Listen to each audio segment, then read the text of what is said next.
Bullshit! Papa God! What trouble I get myself in? As the saying goes, trouble make the monkey eat pepper. What you doing here still? I'll come back and help you finish drawing the cocoa pig. Go ahead and laugh. I hope you know that belly full of laugh does bring heart full of sorrow. Belly full of sorrow? It's you that had to deal with the sorrow because you know how Samson hot-tempered and stubborn. I want to see how you go deal with this problem. Manchester have your head to roll. You could hear so good. I show you here that he wanted to come and know. Don't do that. Don't do what? Don't tell me. So, you think I want to stay on this estate totally for my life? Surely a woman like us, you know. Yeah.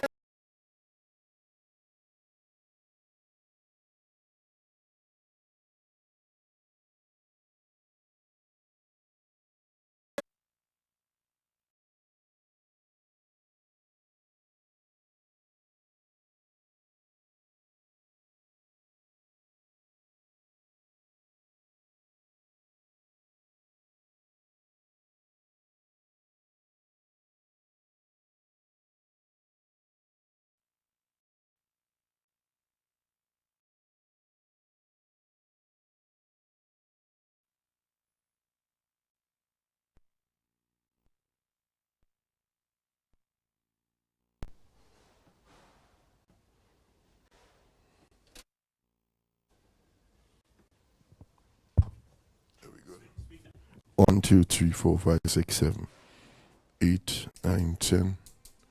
What happened? Okay. Yeah.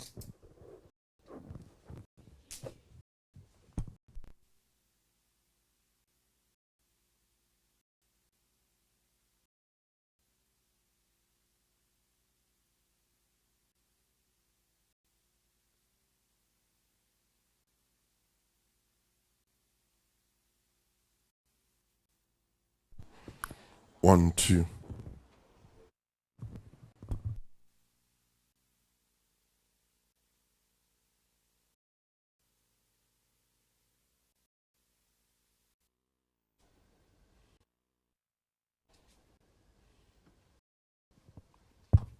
There we go. 1, 2, 3, 4, 5, 6, 7.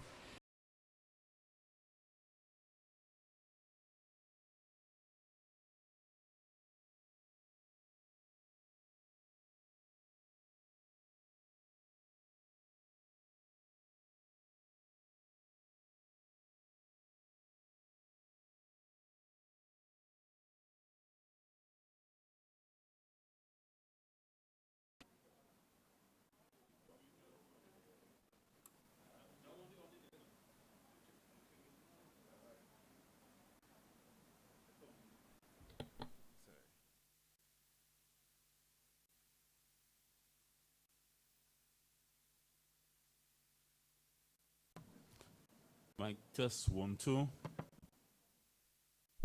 Testing 1 2. Testing 1 2.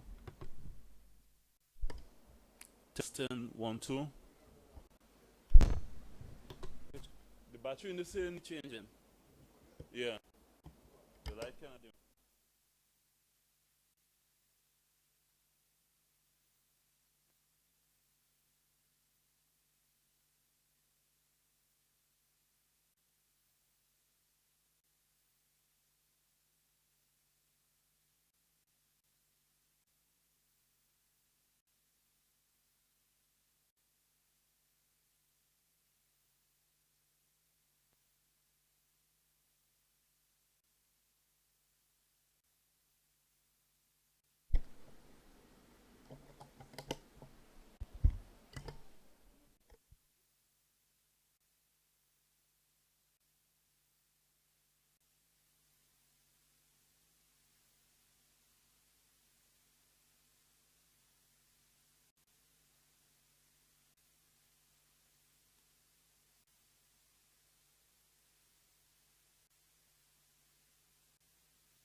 1, 2, 3, 4, 5, 6, 7, 8, 9.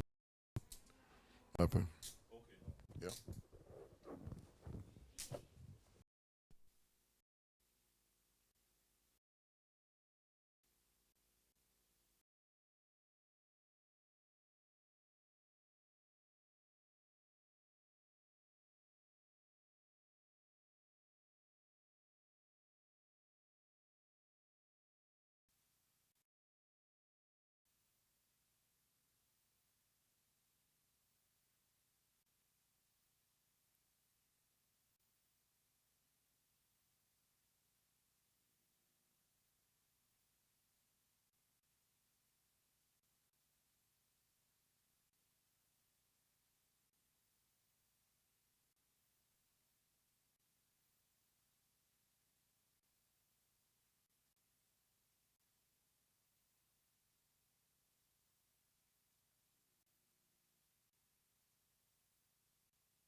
Test 1 2. Test 1.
Mic check 1 2.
Mic test 1 2. Testing 1 2. You take your time to reach him. Testing 1 2. Testing 1 2. Mic test 1 2. Testing 1 2. Microphone test, yeah, 1 2. Testing 1 2. They all volume there?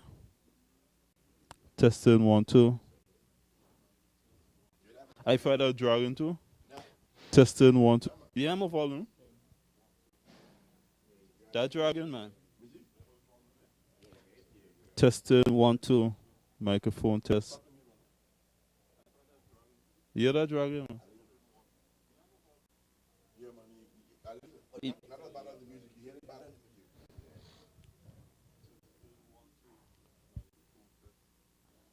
So you can't, nah man, that dragon, man. That dragon.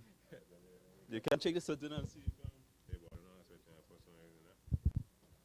And 6 mil.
One, two. Nicholas, you can give me a test, please.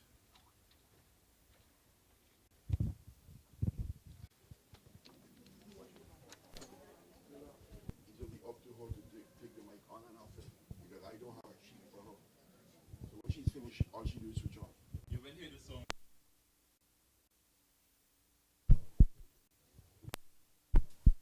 Yeah, you hear it. You hear it? You hear it? Like a heartbeat. So when she done, all you do, you just stand there and she could just come out. Oh, but she went on the move. I wouldn't know. She could just sleep on. But you go pick up the other plane in the room.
Give me a test, please. Ready? Okay. 1 2 1 2 3. Are you hearing me, Richie? 1 2 1 2 3. 1 2 1 2 3. 1 2 1 2 3.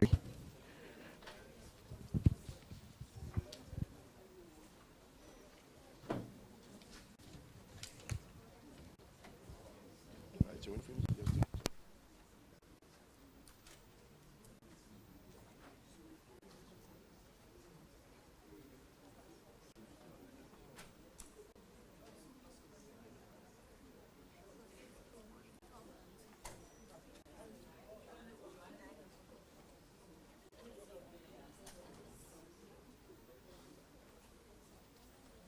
Okay, so we just have to hold on.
Good morning, everybody. Welcome to the University of the West Indies Open Campus Council meeting. My name is Leslie Ann Johnson Cornwall, and we are reporting to you live from the Grenadian by Rex Resort today, Friday, March 18th. Now, the University of the West Indies Open Campus, the first two meetings, it's the third installment today. The first two meetings, just by way of information, were held at Mona in Jamaica, Cave Hill in Barbados, and of course, as I mentioned, we were here right here in Grenada at the Grenadian by Rex Resort, and then another meeting will be held in St. Augustine in Trinidad. Just to quickly give you a layout of the head table, we have first of all the Deputy University Bursar, we have the Deputy Principal, the Campus Registrar, this is on the head table, we have the Chair, the Principal. Good morning, Vice everyone, Chancellor. and welcome to our All right, meeting so it's about to start, across so let's the just seas, hear what is gathered taking together place. here on very important business, not only for the university, but for the region. I'd like to welcome everybody here. I know that the travails of crossing the Caribbean are great indeed, and I understand there are several adventures to recall over the last 24 hours of trying to get here. But it really is a great thing that we are together to undertake this business. And I would just like to say that at short notice, I've been asked to chair this meeting. Unfortunately, our chairman, Sir Dwight Venner, is indisposed. I talked to him last night. We had a long conversation, overview of what we'll be discussing today and his ideas that he would have loved to have been able to represent here. Unfortunately, he has some major back problems, and the traveling would have been very difficult indeed. Anyway, I know that I can't really fill his shoes, but I will do my best in the circumstances. I would like to call the meeting to order, give you the welcome and the adoption of the agenda. Just to note that the public session, that is the call to order, welcome and adoption of agenda, chairman's opening remarks, principal's report and annual report to council, and the Vice Chancellor's statement will be carried live. It will be streamed, and then we'll get in after the coffee break into our private session. So the live streaming will begin from the start of the meeting. We have the regional media, staff, students, and other interested persons will be joining via Open Campus website and Skype. I'd like to welcome all members to this annual business meeting, and I wish to note that for the first time we're actually having this live streaming. We're fulfilling part of our project here in terms of what we do every day on our individual sites and campuses with the meeting here. I wish to extend a welcome to the internet audience joining us by live stream, and the members of the media present or joining us via the internet. I also wish to welcome those attending a meeting of Campus Council for the first time in a new capacity or in special circumstances. There are individuals that are well acquainted with these meetings, but they have been attending in other portfolios, so to speak. So of the members, I wish to welcome, although the last meeting in St. Vincent was a sort of handover watershed period. So many of them were attending as the proposed holders of those posts. But now at this meeting, they are fully in the posts. So I'd like to welcome Professor Sir Hilary Beckles, Vice Chancellor, Dr. Luz Longsworth, Pro-Vice Chancellor and Principal Acting of Open Campus, and government representatives, the Honorable Anthony Garcia, Minister of Education of Trinidad and Tobago, Ms. Carol Bikram, Senior Economist, Research, Planning and Technical Services Division, Ministry of Education, Trinidad and Tobago. And members, Mrs. Marian Bethel, the Chancellor's representative, Dr. Robertine Chatterton, the Chancellor's representative, and Dr. Nicole Philip Dow, Academic Board Representative, Open Campus, Mrs. Deborah Dalrymple, Academic Board Representative, Open Campus, Miss Cynthia Barrow-Giles, Academic Board Representative, Mona Campus, Dr. Heather Cato, Academic Board Representative, St. Augustine Campus, Dr. Jeffrey Britton, Representative, Association of Caribbean Tertiary Institutions, Dr. Duranda Green, President and Association of Caribbean Tertiary Institutions, Ms. Anika Lee, President, Guild of Students, Open Campus, Mr. Jadiel Van Horn, Postgraduate Representative, Open Campus, Ms. Karen Neptune, Alumni Representative from Grenada, Ms. Renee Swoby, Open Campus Staff Representative, Senior Administrative and Professional Staff. And now, by invitation, we have the Honorable Anthony Boson, Minister of Education and Human Resource Development of Grenada, Ms. Ruth Elizabeth Rouse, Permanent Secretary, Ministry of Education and Human Resource Development, Grenada, Ms. Andrea McNish, Deputy University Bursar, University of the West Indies Vice Chancellery, Professor Dale Weber, Pro-Vice Chancellor, Board of Graduate Studies and Research, Dr. Ishenkumba Kawa, Deputy Principal, UE Mona Campus, Mrs. Claudia Haley, Program Officer, Open Campus Countrysides, Grenada. So, having welcomed all of them, and then, of course, welcomed also the rank and file of Open Campus that keep the organization going and who are here with us and who have been working very hard behind the scenes previous to this meeting. Everybody now together, I wish to move the adoption of the agenda. This is rather like when you're at a wedding and you say, will anybody raise their voice against this union? But if there is anyone who feels that they would like to add something to the agenda, this is their moment. But I take it that the agenda is adopted.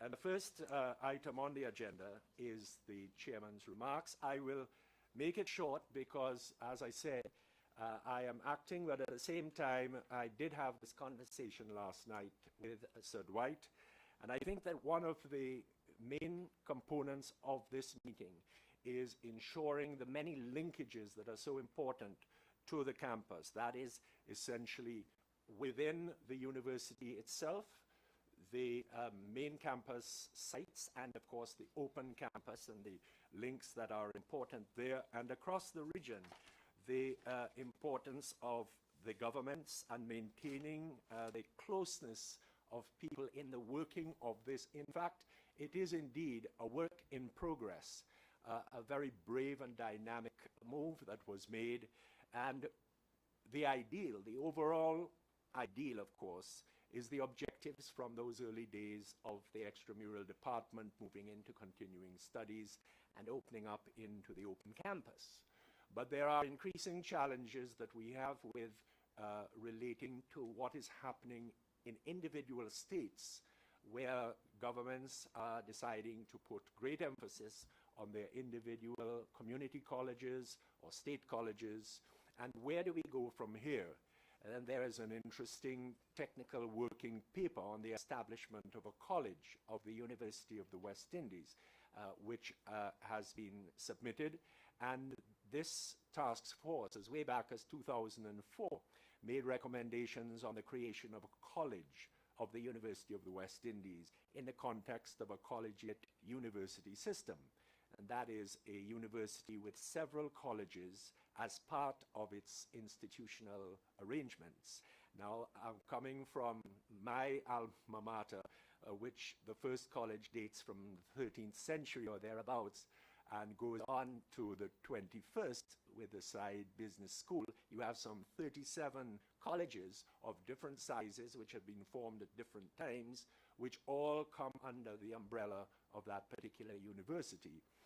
And this is the idea that has been brought forward, that rather than see the emergence of all of these smaller tertiary institutions in all of the states as a threat, that we could see it as a challenge, to create a broader entity under the umbrella and with the name and distinction of the University of the West Indies, which would benefit those colleges or universities as they are. For instance, there is a case that has been put forward by St. Lucia, Antigua, and I think St. Vincent and the Grenadines for the establishment of or the development towards universities and perhaps or colleges, and perhaps the problem that the Open Campus has faced over the years is that, especially in terms of financing, and this was discussed in the St. Vincent meeting last year,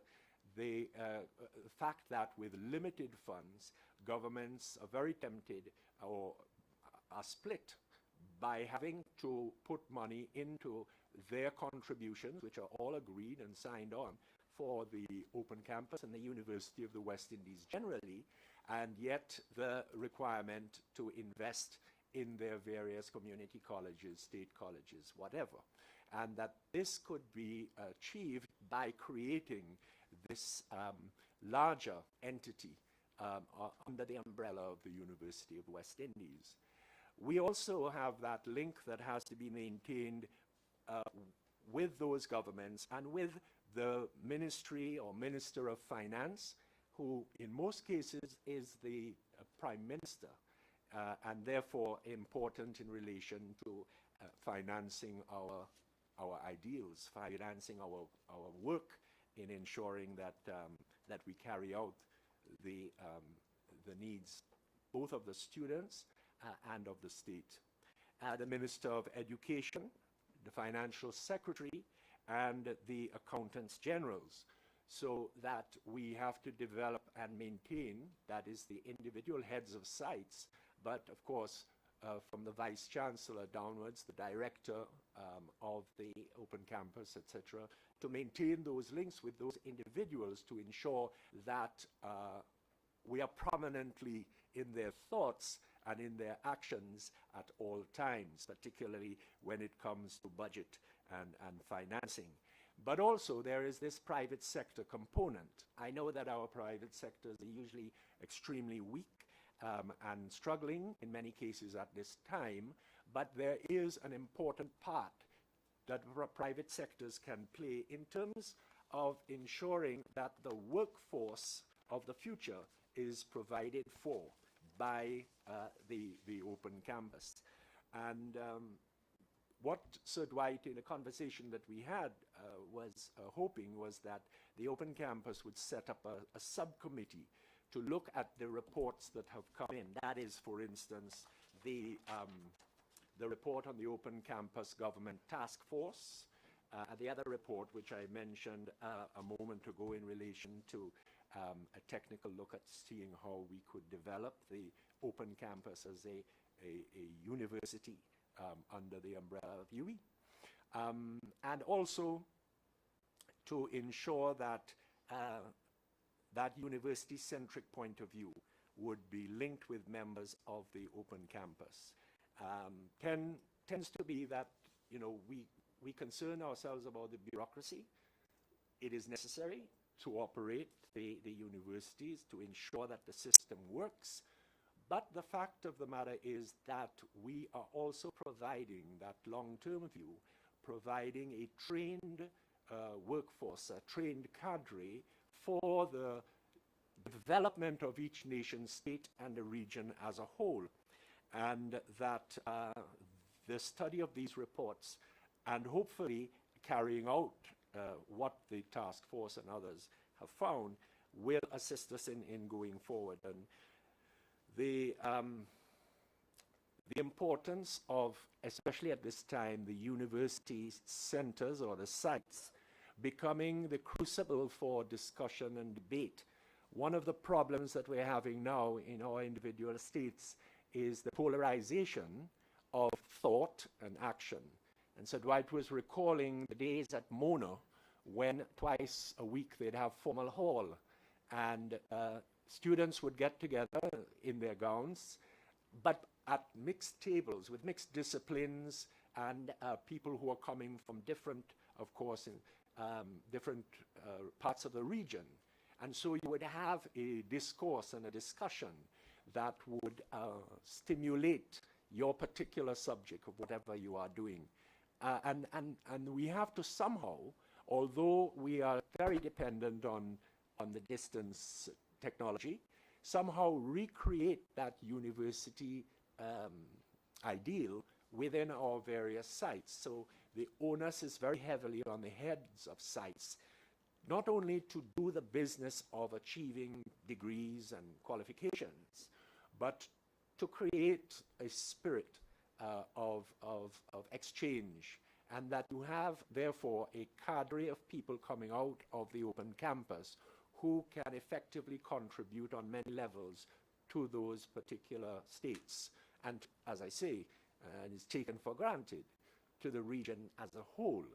And so the theme of linkages is very important as we set forward this meeting. It's the linkages between the university and the governments, between the heads of sites and other persons responsible for administering the campus, with the individuals who occupy positions, particularly in finance and education, and also that understanding that what we are providing, that greater ideal, at a time when the discourse within all of our islands tends to be petty and heavily politically laden, that we can still maintain a group of people identified with the University of the West Indies who will effectively contribute to the thought and the ideals that are so necessary in nation and regional building. I hope that I have reflected what Sir Dwight would have said, and I took notes while we were talking, but these essentially are the aims. Yes, we are here, but it is not just a rubber stamping of particular reports that are coming out during the course of today's deliberations, but that higher ideal set in the mold of people like Sherlock and the others, who Rex Nettleford, of course, called to mind, Lawrence Carrington, and all those others who labored across the region in the field of extramural continuing studies and now open campus. That we fulfill those ideals, but that we effectively run our organization for the benefit of the region as a whole. Thank you very much. All right, so we've just been listening to the acting chair, Dr. Lennox Honeychurch, basically speaking about the way And forward so for the we will university now move campus. to the And of course, principal's talking about the report importance of the and annual linkages report between the council. university, governments, and heads of sites. Oh, yes. And so since April, we have had Dr. Luce Longsworth taking over and the responsibility, an unenviable position, to fulfill all of those linkages that we talked about. And I think that she has stepped ably into that chair. And I would like to welcome her in delivering the annual report.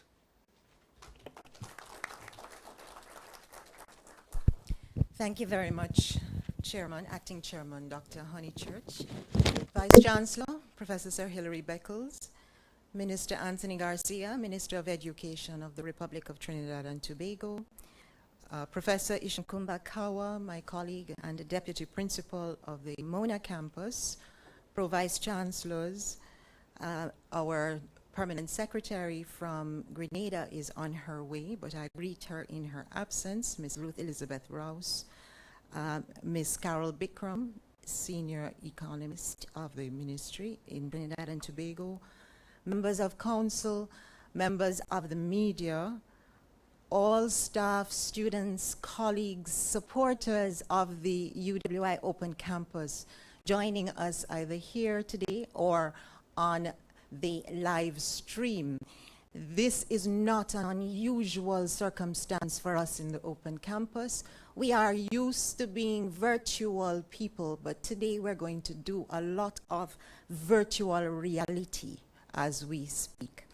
I am very pleased and humbled to present this annual report for the year 2014-15 on behalf of my colleagues in the Open Campus and the very hard-working staff who have made all of these events that I will speak about possible. Chair, the UWI Open Campus, as you have rightly said, is 8 years officially in age, but has 68 years of experience in reaching out to the people and the communities of this region. Through our various incarnations as the Department of Extramural, the School of Continuing Studies, the UE DEC, our various units, the Women Development Unit, the Caribbean Child Development Center, Social Welfare Training Center, the Hugh Lawson Sharer Trade Union Education Institute. This campus has created a core competence in creating opportunities for persons in our region who would not normally have had access to tertiary or even continuing education. The Open Campus, therefore, Chair, is a key and a foundational pillar of the UWI's strategy, which our Vice Chancellor has so well articulated, to engender growth, foster development, and stimulate wealth creation as we move this region out of the economic crisis that we currently find ourselves in. And how do we do that, Chair? We do that by focusing on the opportunities that this campus can afford the people of our region. My slide features a graduation ceremony of the UWI Open Campus. And I find that slide to be iconic for me because it shows why we do what we do.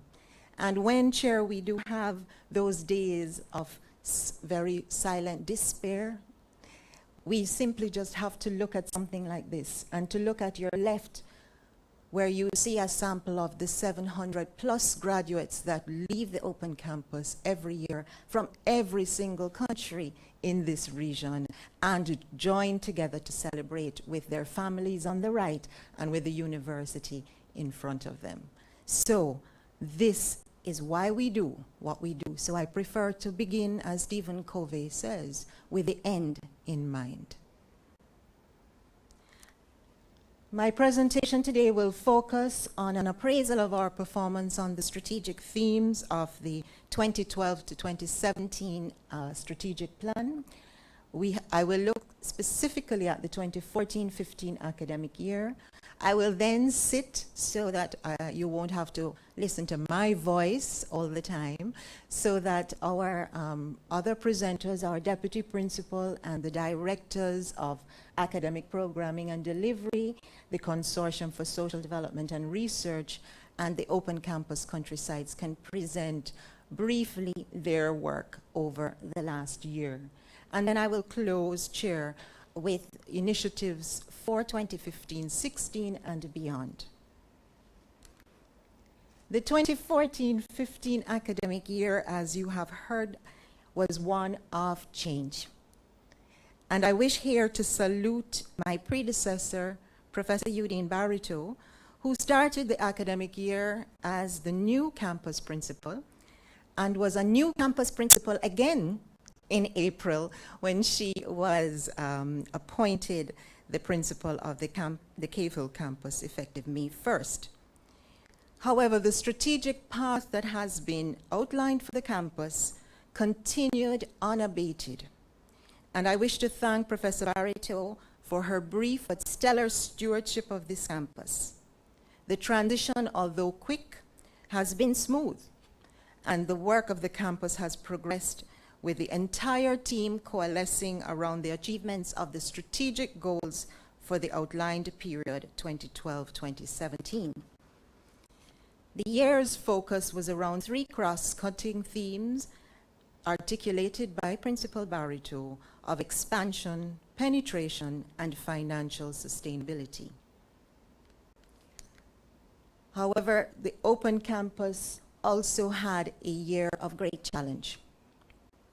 As you have pointed out, Chair, during the academic year 2014-2015, we empathized with our governments and our students and our region in the difficult times that we are traversing through. But as our strategic plan requires, we have sought to diversify our income streams, and we have had great success in that regard.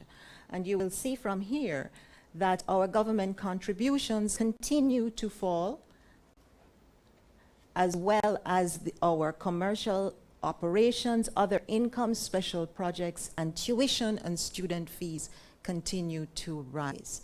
And this was one of our missions when we started the Open Campus, in order to reduce dependence on the public purse through our own enterprise. And Chair, we have done quite well. However, we do note that in terms of our ability to keep to our budgeted inflows, that has been a tremendous challenge. And as you will see from our slide, we have had challenges with our government contributions being collected on time. And this has led to some challenge for the campus in terms of our ability to really sustain many of the activities. And we have had to defer some of the things that we would like to do. But our aim is still to continue to seek financial sustainability. And again, Chair, as you have pointed out, this has been through partnerships and linkages. And this slide is just a small kaleidoscope of the partnerships and linkages that we have had across the region. We have had contributions from USAID in Jamaica on the left. We have had contributions from Republic Bank in Grenada on the right, from the Universal Services Fund in Jamaica again, all across the region, the Republic of Taiwan, all across the region, people have joined hands with the Open Campus to assist us in many, many ways. And this is going to be a continuing feature of the Open Campus as we move forward. So, Chair, I want to assure members and the people of this region that despite the financial challenges, we are Caribbean people and we are very resilient. And the Open Campus is a real microcosm of the Caribbean. And therefore, there was no sense of paralysis despite the difficulties. And we have achieved a great deal. And we want to thank our governments for putting in what they can put in. And we are seeing their commitment, and I will speak some more about that as we speak of the developments in the future. One of the ways that we have really sought to do two things, to increase revenue, but also to increase the human capital, is the increasing number of programs in order to grow our online student enrollment. And colleagues, I want to point out to you some interesting statistics. This table shows comparative statistics for semester 1 for the years 2013-2014, 2014-2015, and 2015-2016. Recall that the Open Campus was formed primarily to increase the human capital in the UE12 and the underserved communities. And I want to point to some very exciting trends. The country of Anguilla over the last 3 years has had a 280% increase in enrollment online. Now, you may say that's small numbers, 15 to 57, but we know what that does in a community. We know what one person in a household, as our Vice Chancellor used to say, can do for his entire or her entire community when he or she gets an education. So 57 persons in Anguilla enrolled in online programs is not a small achievement. All of our countries have shown double-digit, with the exception of Jamaica, double-digit increase in student numbers. And the percentage overall change from 2013 to 2014 has been 58.4%, Chair. And I would submit that that is not something that we see every day.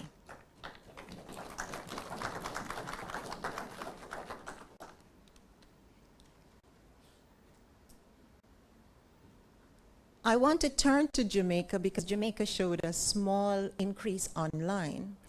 But here, I want to show you an increase in what we called face-to-face or competency-based programs, which resulted from an improvement in facilities funded by the Universal Service Fund under the Strengthening Distance Education project.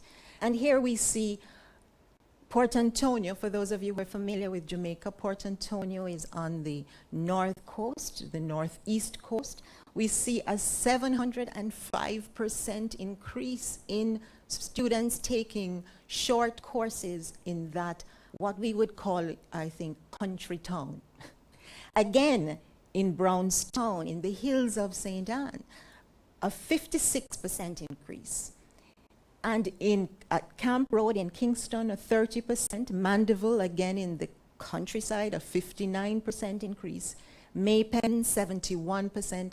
And Savannah Lamar, the furthest west of our towns, a 87% increase.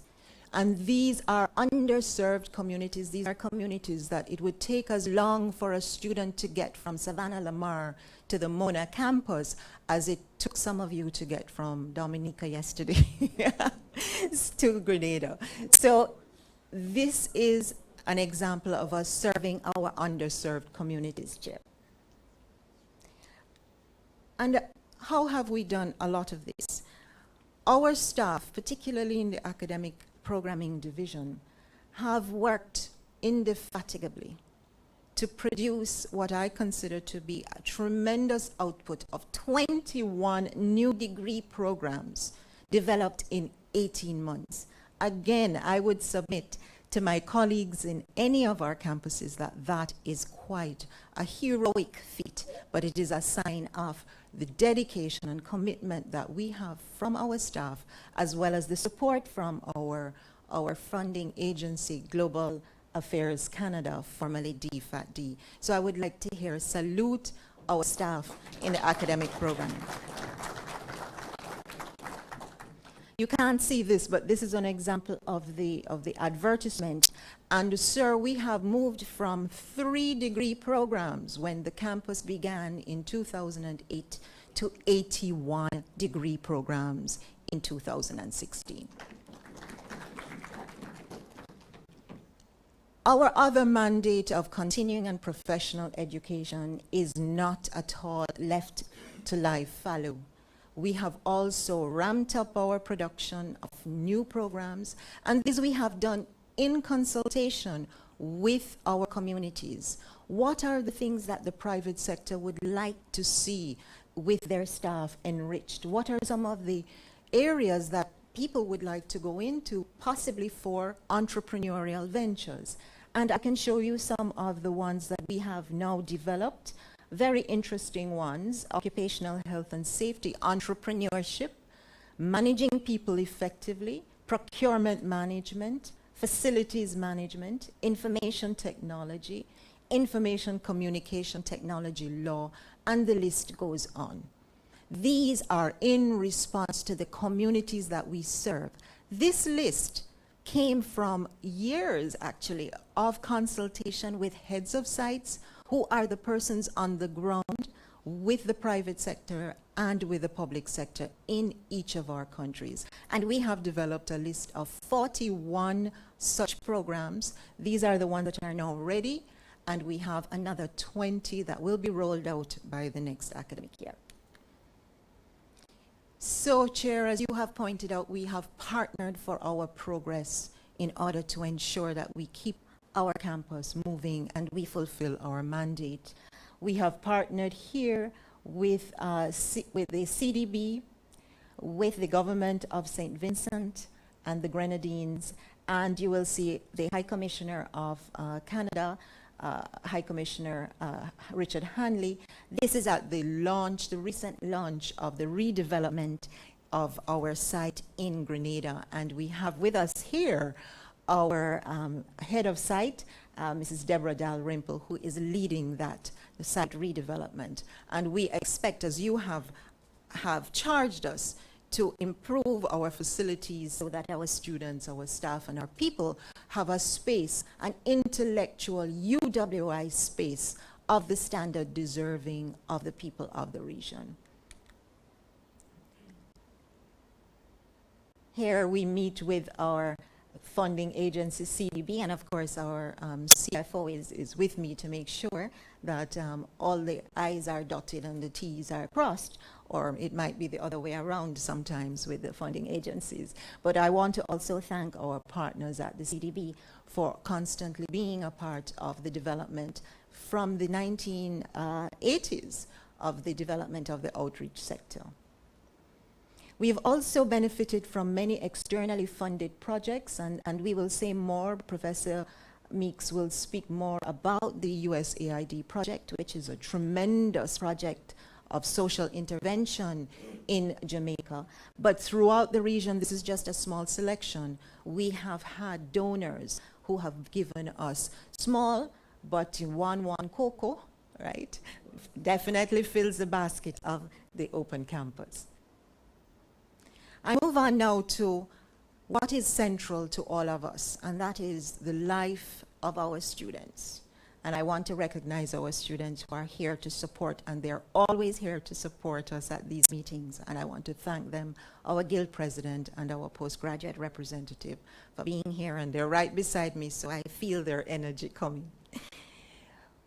On the teaching, learning, and student development, colleagues, I will speak to our improvement of our facilities, improved service, and the holistic development of our students, who are not virtual students.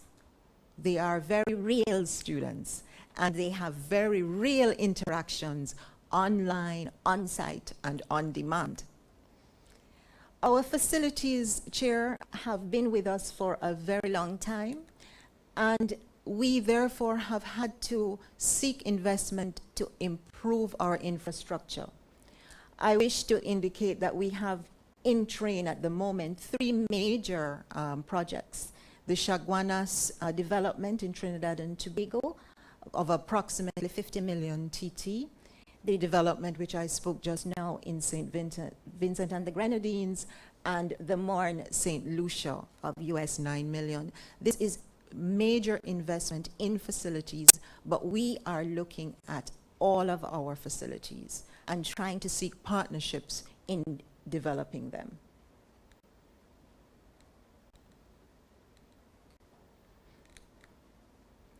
We've also ensured that small things, as they say, sometimes the devil is in the details. One of the things that used to really upset our students was the inability to access Wi-Fi wherever they were in the site. And we have worked very, very hard to ensure that this has become a reality, and we're able to happily say that we are now able to give our students access. And this is very important in our region, Chair.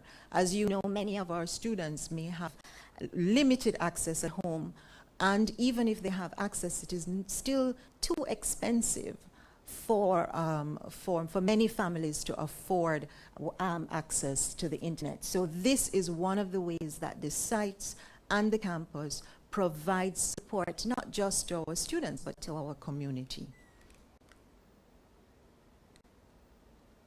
We also ensure that our students get academic support.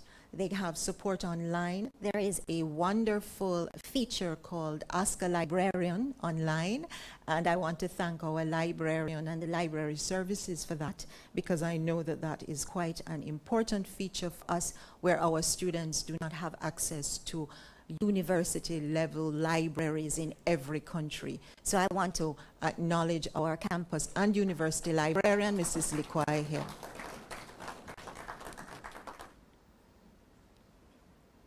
But our students also engage in co-curricular activities, and I know you might ask me, well, what do virtual students do?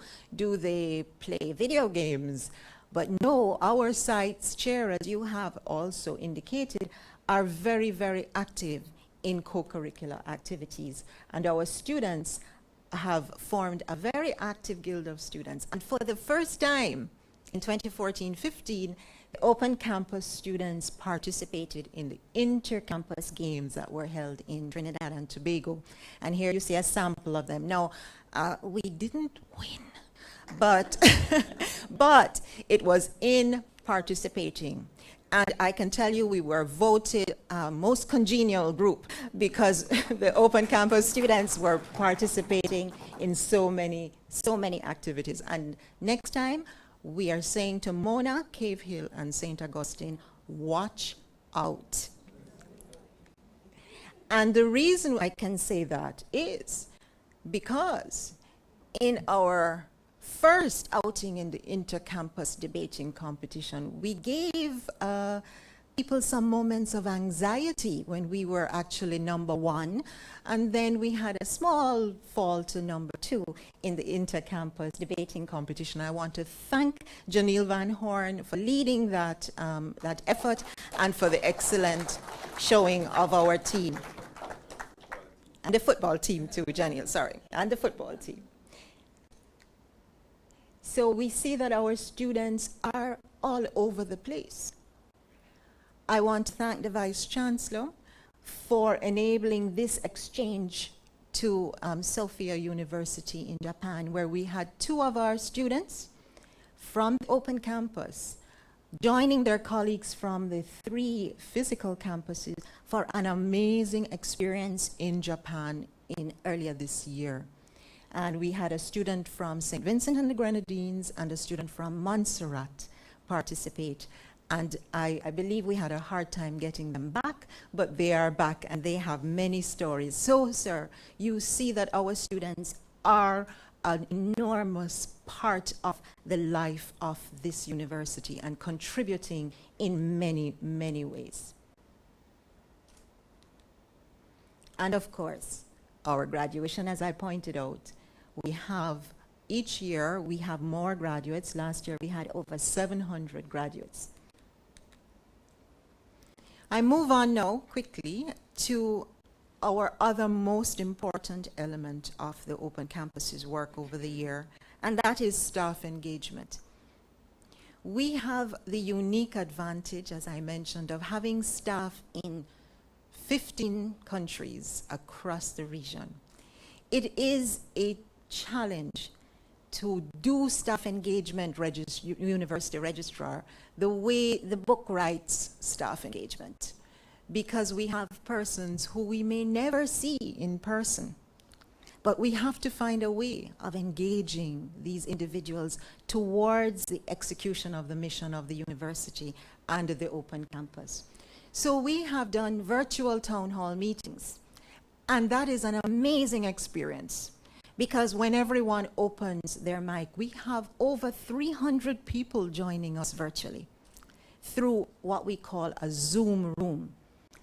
It is an interesting interaction where people can speak, they can chat live, and we do engage with everyone across the campus. And this is a feature that we started in 2014-15 and will continue as we engage staff even more in the new challenges of the Open Campus. But we have had face-to-face meetings all over the region as well, Chair.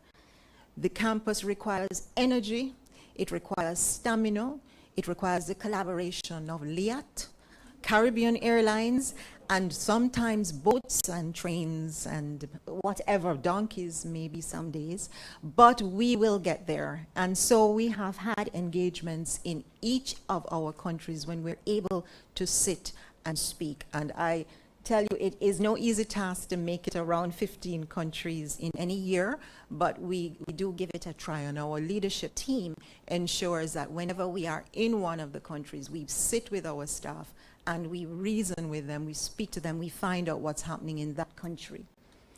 In terms of our staff development, we have developed, and I want to congratulate our Director of Human Resources, Mr. Barron, a unique internal training program. The campus's challenges financially do not allow us to send our staff away as much as we would like for training, but we have a great resource internally. And our staff with those skills have volunteered to do training programs online for all staff. So we have senior members of staff doing programs on customer service, on leadership, on Excel, on financial management, that all staff can sit in. So it's a sort of virtual brown bag training session. And we have started this since last year, and it continues very, very successfully. I can tell you we even had, one of my heads told me of an office assistant who asked for permission to sit in on project management. And that is what we are talking about, Chair, talking about development of all of our people in the region. We've also instituted access to open campus programs for our staff who want to do degree programs.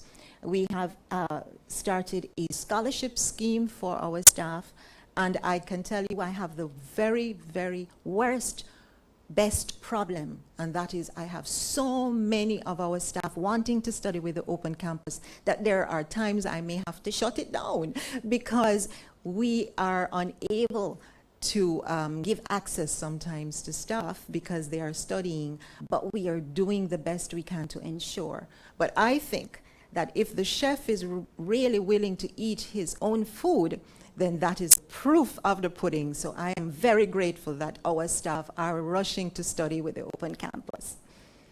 And of course, we have fully reinstated awards for long service and excellence in the open campus. These are just some images. Our Vice Chancellor graced us at one of our long service awards. You see there Dr. Warrican receiving the award for excellence on behalf of his division, and the staff of the Open Campus Barbados celebrating Christmas. Sir, our campus is also very involved in many areas of research and innovation. And I want to point out one very exciting innovation that has come out of great research. Many years ago, the Social Welfare Training Center began a program of research on youth development. And they found that many of the persons who work in youth services had no real training or understanding of how to really deal with young people and issues that youth face in the Caribbean. And they began a program with the Commonwealth Secretariat in youth development. And indeed, many persons might remember that very first UEDEC program where there was a diploma in youth development. Today, sir, I can tell you that that program has been recognized by the entire Commonwealth.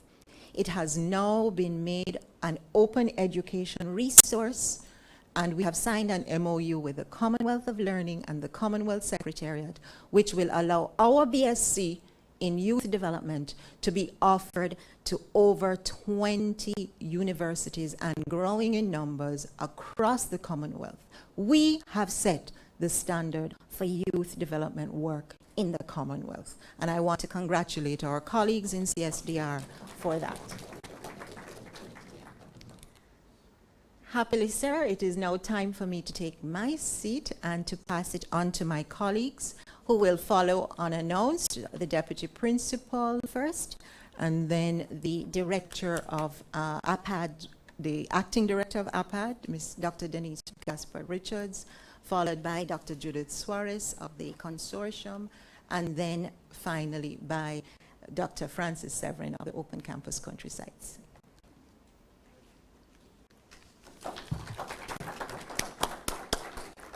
Thank you very much, Principal Longsworth. And I'm going to be very brief. It will probably take me longer to walk up and back than it will take to just give a very quick overview of the 2014 to 2015 academic year.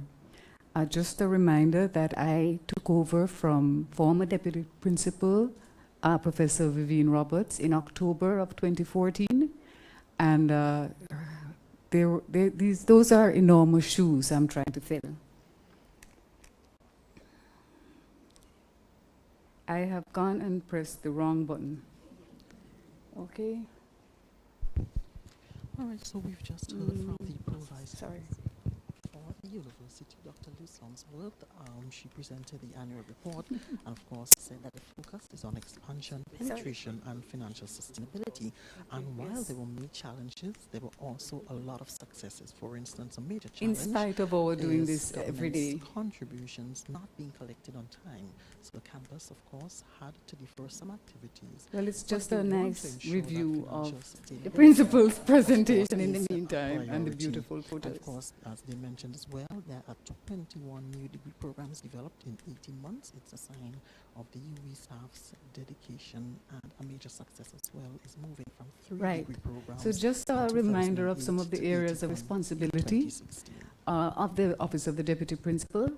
I remain campus coordinator for graduate studies and research. The prior learning assessment portfolio falls under this office as well. And the quality assurance aspects of the campus are also reported to through this office. Because of the heavy load of the graduate studies and research work, the former role of coordinating marketing and communications was moved from my office to the office of the principal. And just some of the areas that I'm responsible for include some of academic areas, human resource areas, ICT steering committee, as well as staff and student games. And I serve on several other committees as well. In terms of projects, and the principal mentioned our USAID funded transitional living program for children in state care. This project, which started in 2014, I will just give you an update. While we have a remit for developing programs for children and their caregivers, principally training of trainers, we're also doing an apartment complex for youngsters who are leaving state care. The original project was funded at $1.36 million US and was quickly increased to $1.46 million US. But in very recent weeks, we have had a very large expansion because the USAID would like us to complete not only the single apartment complex, which we were originally designed to do, but 2 other living complexes. So we now have a total grant figure of $5.28 million US. I'm also a member of the Technical Advisory Committee of the Canadian-funded Enhancing Knowledge and Application of Comprehensive Disaster Management Program. These are just some of the visitors and links that I made during that academic year. And just a very brief overview on some of our prior learning assessment activities for the year.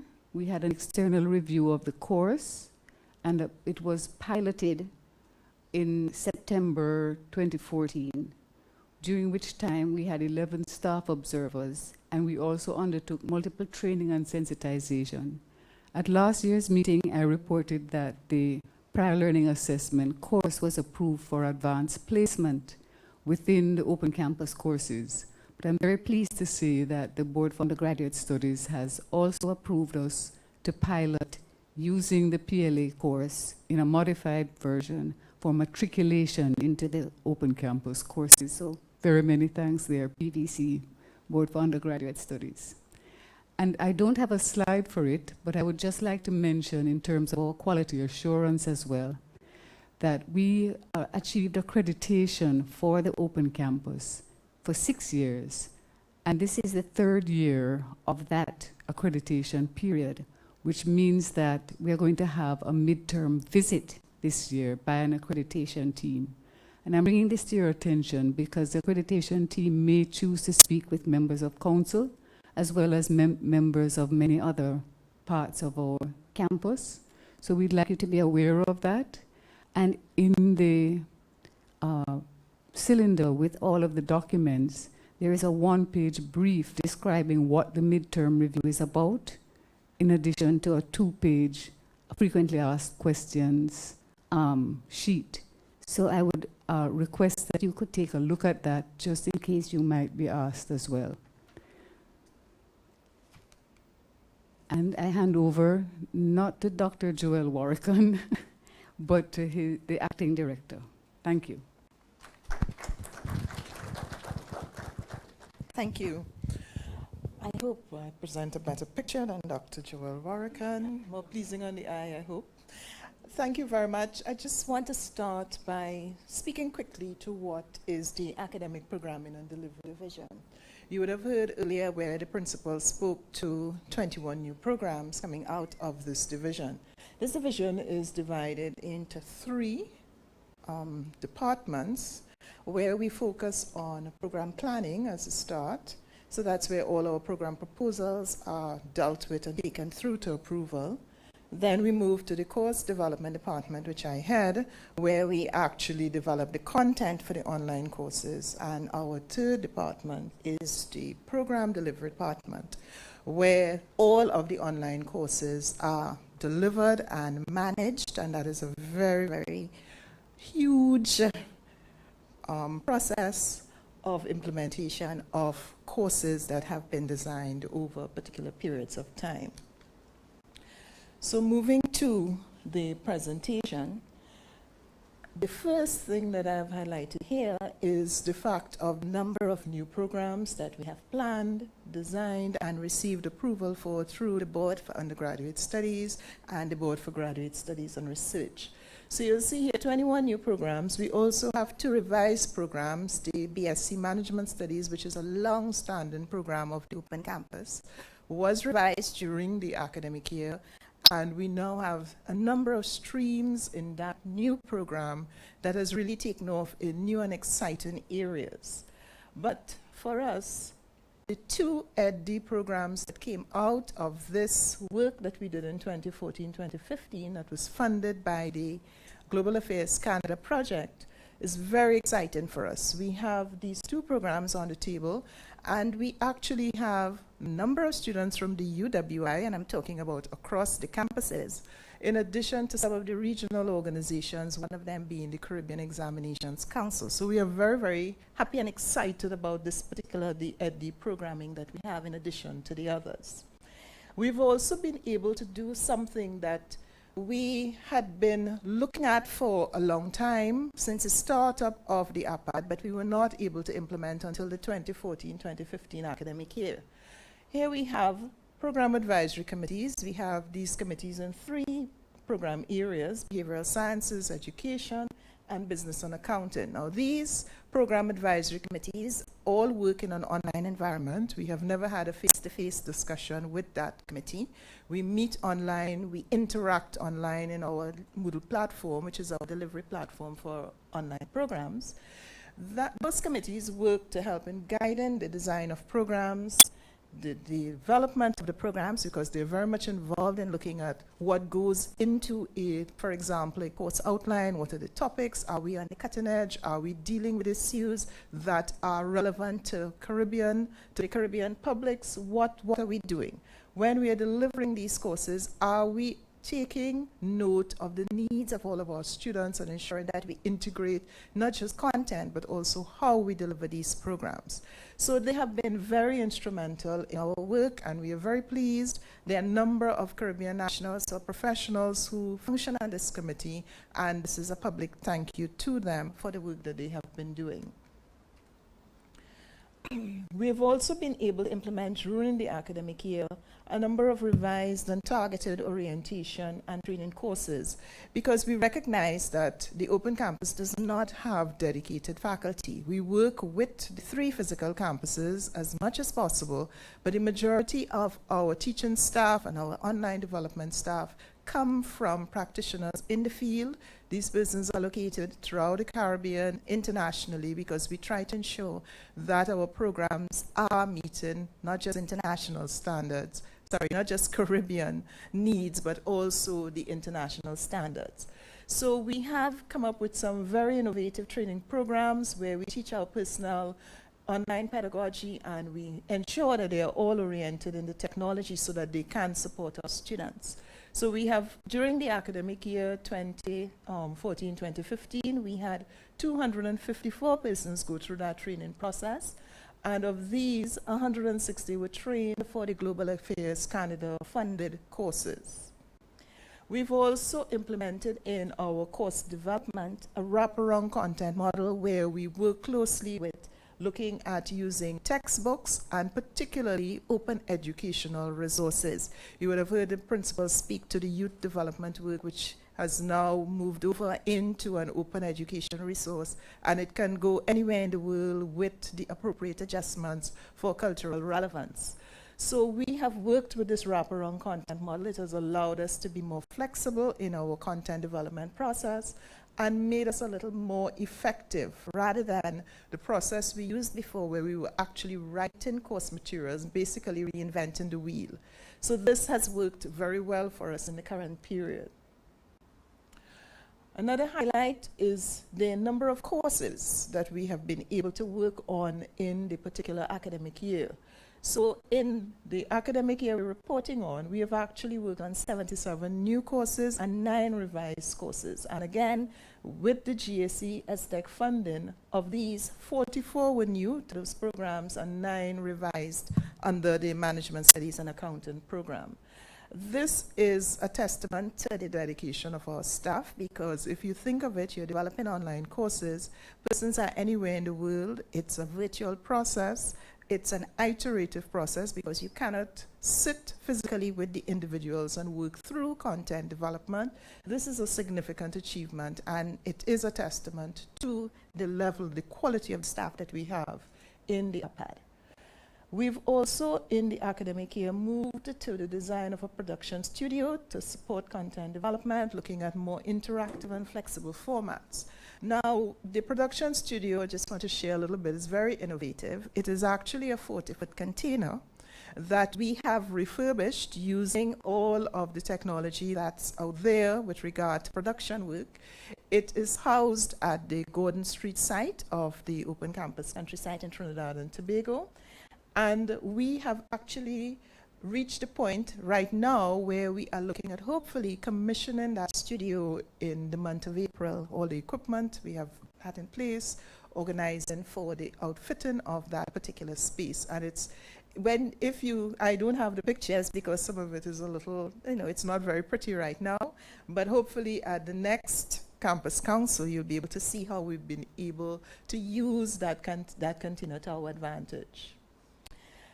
We've also been able to, in the academic year, develop a draft competency-based education framework. Now, this framework, we used the key attributes of students and employees that are listed in the UE Strategic Plan 2012 to 2017, and we've been able to use that to guide our program development. So we have taken on board all of the critical skills and competencies that are expected of our graduates, and we have weaved that into our content development, but more importantly, into our program delivery.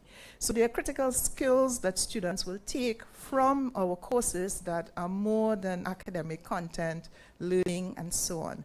So we are very, very pleased with this competency framework. We are looking at how it is performing in the courses, and there will be further reports that we'll be looking at to see movement from a draft to full implementation of a CBE framework in our courses and programs going forward. So I have come to the end of my short presentation, and I now invite Dr. Judith Suarez.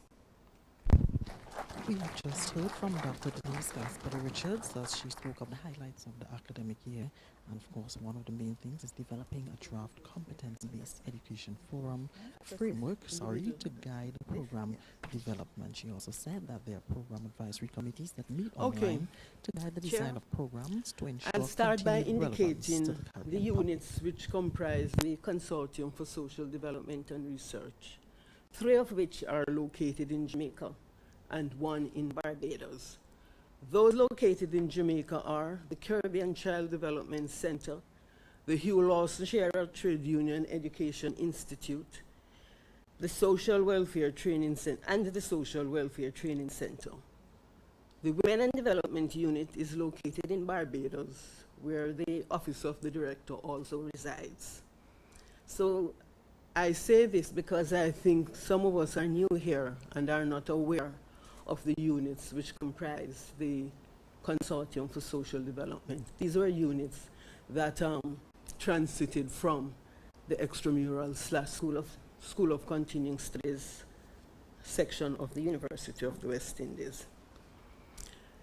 Now, I would also like to say, as the principal has said, that the report covers the period of 1 year, from March 2015 to March 2016. And in terms of the work of the Office of the Director, it continued, the consortium itself continued to remain faithful to its mandate, that of outreach, training, research, teaching, and documentation, despite financial constraints.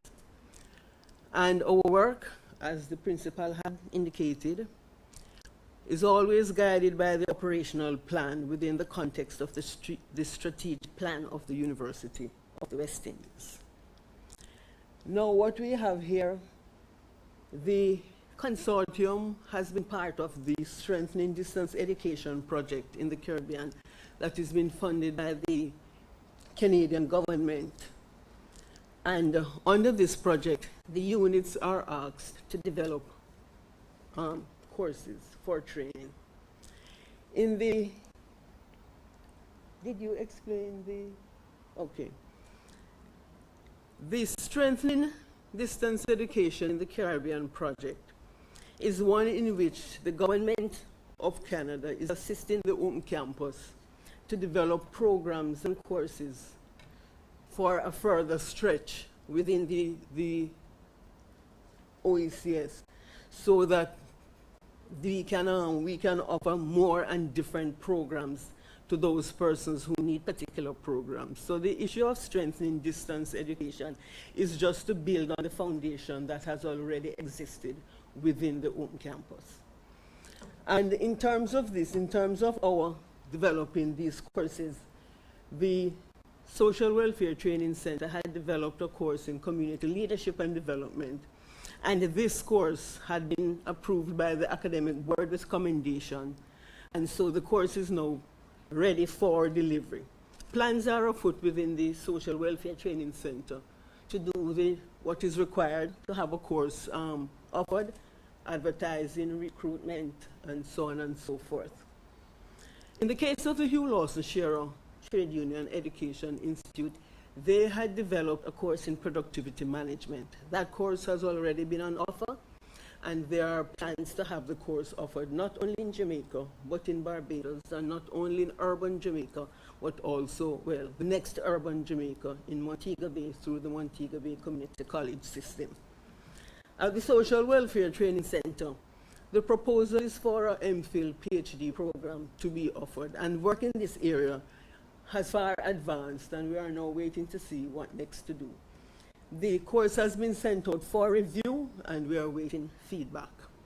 In the case of the Women and Development Unit, we have been tasked to develop courses, non-credit courses for personal, professional, and vocational development. And these courses, well, we are tasked to develop 6 courses, and these 6 courses are the Introduction to Women's Studies, Women, Health and Wellness, Women, Entrepreneurship and Society, Gender, Climate Change and Disaster Management, Issues in Gender and the Development for Professionals.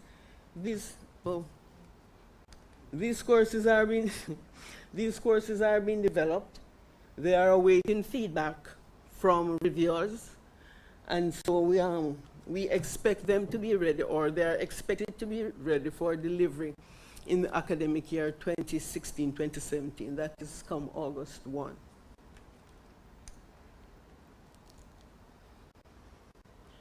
The consortium recently in January, from January 18 to 29, underwent quality assurance review in keeping with the requirements of the University of the West Indies.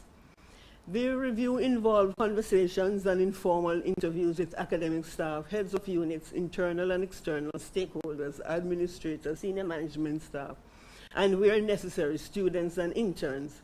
And so the report, which is not yet out, would comprise a detailed analysis and a comprehensive blend of recommendations regarding functioning and structure of the individual units and the consortium as an entity. But I can say this, that the preliminary discussion on the report indicated that all units were commended for quality output in keeping with the thrust of the University of the West Indies.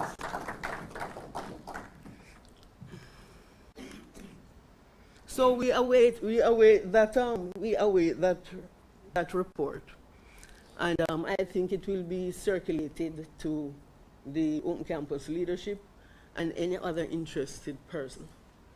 And we expect it to be out in another 2 months. This is just to inform you of the mission of the Open Campus. The context within which we have been working since 2007 is to enable the vulnerable and socially disadvantaged within the Caribbean to attain their full potential through formal and non-formal education, research, and technical assistance using a people-centered approach. And I am very pleased to say that we have really stuck to our mission, and that is why we can speak the way we speak today. There's just one thing, I'm not sure it's on the slide.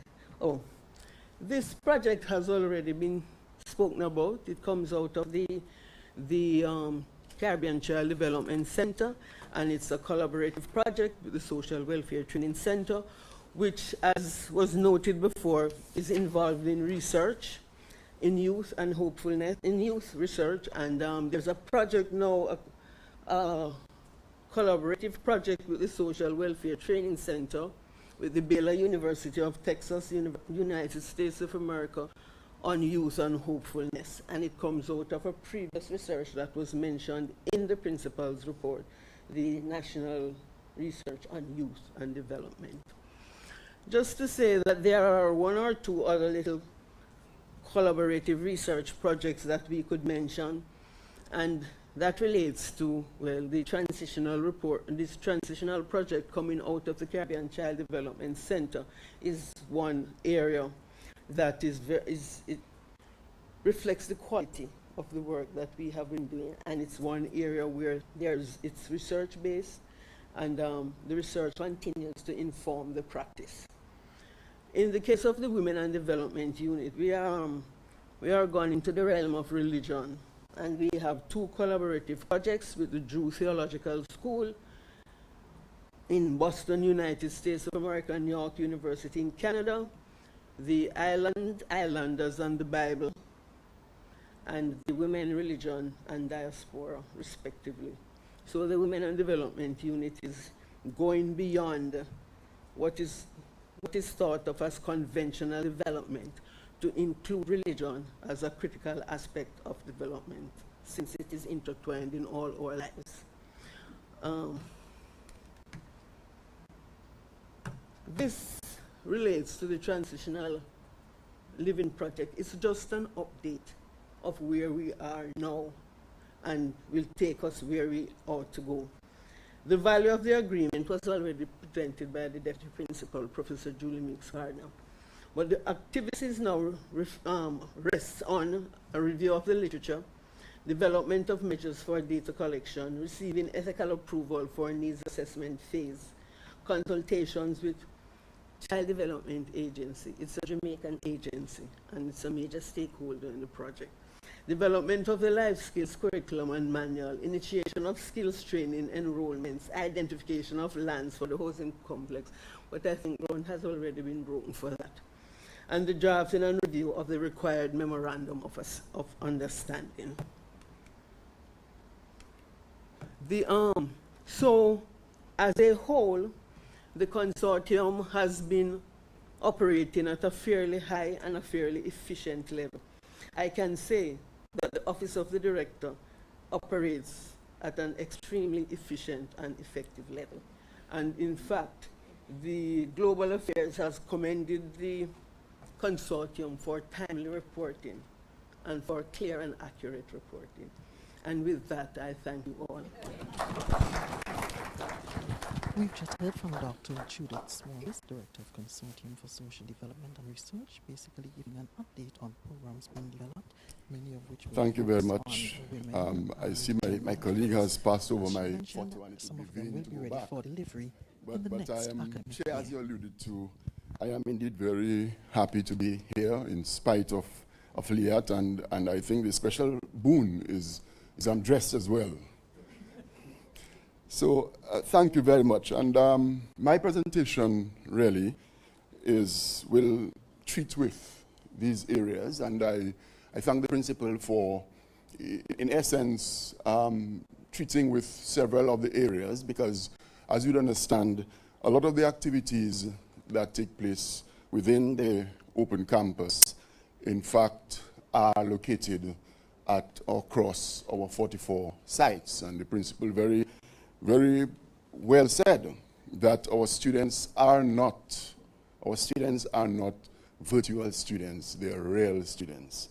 So it's happening at those locations, which I think is a very important thing in terms of the open campus. Employee involvement, we have tried as much as possible to keep this going among our staff. Our staff, of course, and the chair did indicate the financial constraints, and we depend on our staff to keep the wheels of the open campus rolling.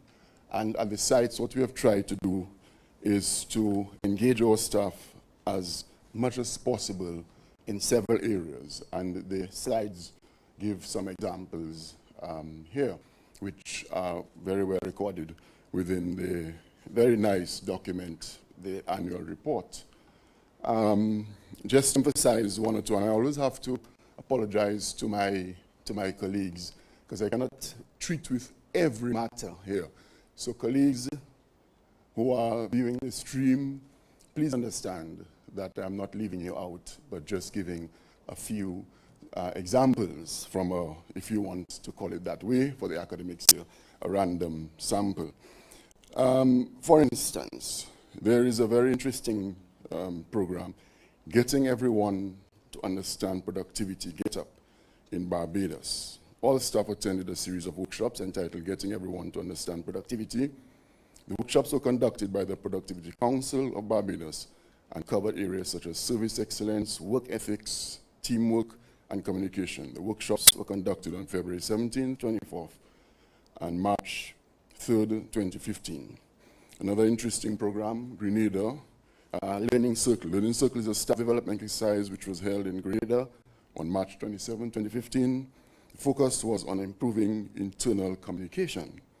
Through the use of stimuli, pictures, and bookmarks, staff members shared how they saw themselves within the institution and the experiences working at the open campus.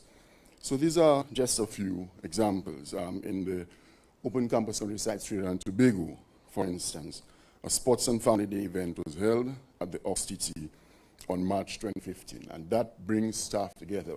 And it's amazing, as we always emphasize within the open campus, it's not only about financial rewards, very little of that these days, but it is in terms of bringing your staff together and empowering them and making them feel valuable.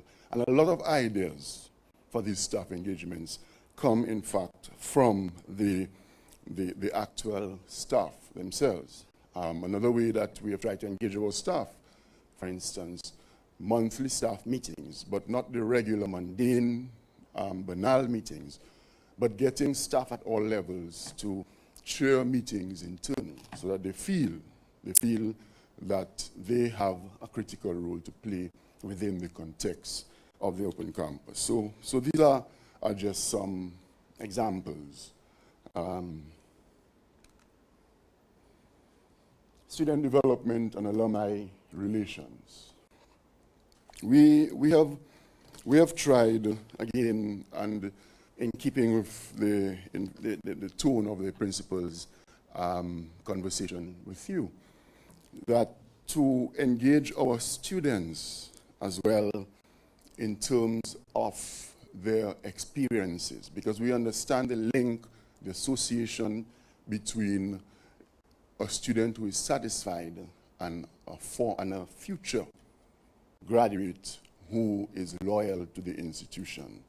There is that. So we try at the sites to engage students in such a way that there's that natural sort of transition. And our staff throughout the sites, and there would be examples here, our staff try to engage students in terms of orientation, quite apart from the orientations that take place online.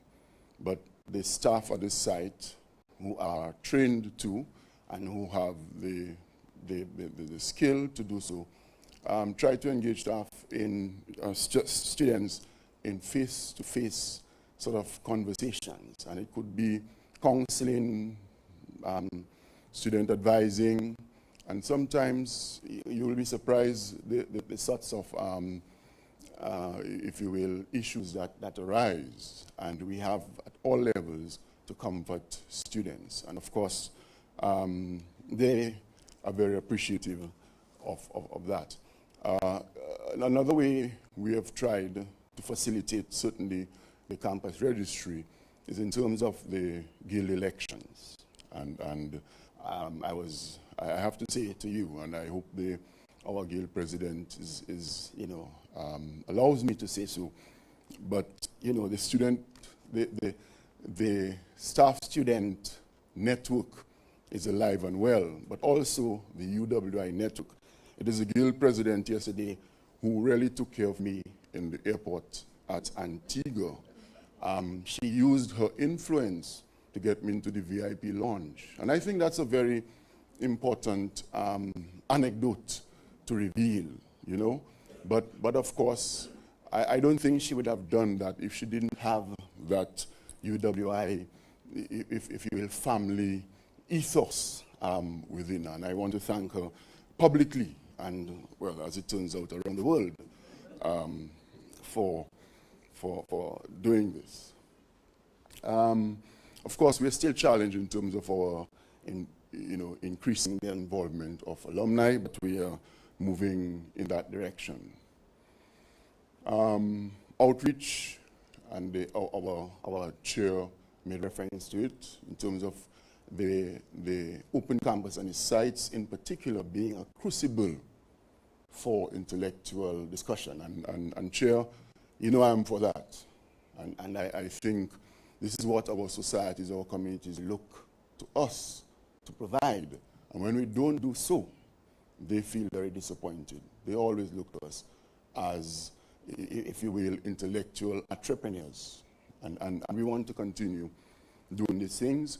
On page 80, I believe, if I'm not mistaken, on your annual report, you'll see a list of the various lectures. These are just examples here.